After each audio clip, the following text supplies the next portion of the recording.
Going into farming was a way of trying to expand my revenue base. I've got a few boutiques in town.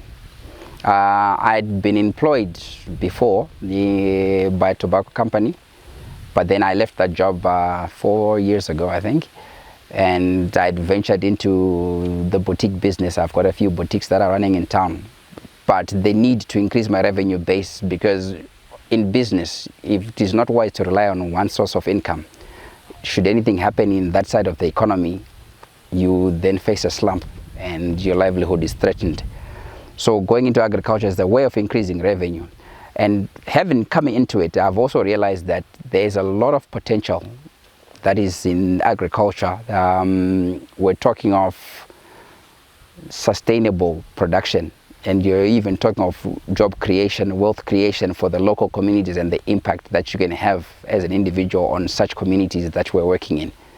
So now that is the main reason why we would like to expand this project. So far we only have 1 hectare, but we intend to expand and do the whole 6 hectares of the land that we have here. There have been some curveballs that have been thrown at us, some eventualities that we have had to maneuver around, but like we're saying, it's our first time.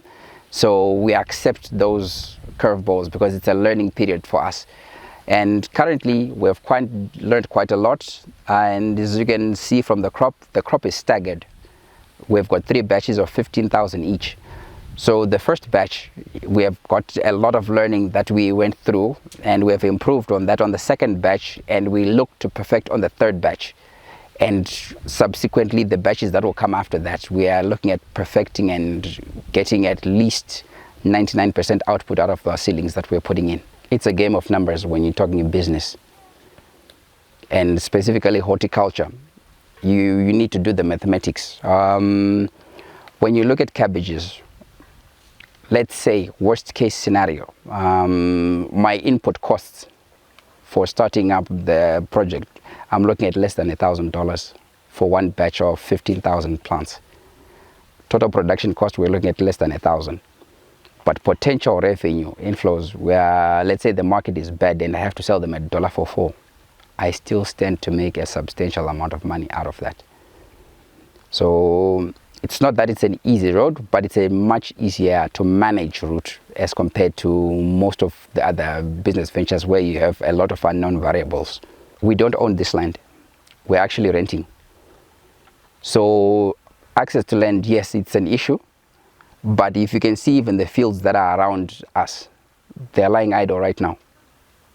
You come in, you rent, you do improvements, and you produce. A lot of the farmers will produce during the rainy season.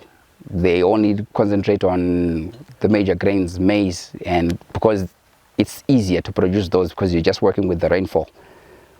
But this requires some investment. You look at the drip pipes that we have, the drip lines, the water tanks, the water pumps, the solar panels to power this whole system.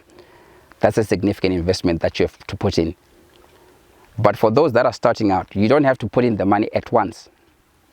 You start out with what you can manage. You can start with a 0.5 horsepower pump, fewer panels, single tank. You do a small portion, you grow, you produce, you sell, you go to the next section, and you keep producing like that until you have grown. The main drive for us is we've got a target that we've set for ourselves. We need to produce on this whole entire 6 hectares of land. So currently we're on 1 because our funds are a bit strained. But from the production, or from the first batch, from the proceeds of the second batch and the third, this should give us sufficient capital to expand to the whole 6 hectares. The best thing in any business, especially agribusiness, you start. Biblically, for those that are of the Christian faith, where your heart is, where your treasure is, there your heart is also. Once you put money, we started out with $150 to work this section.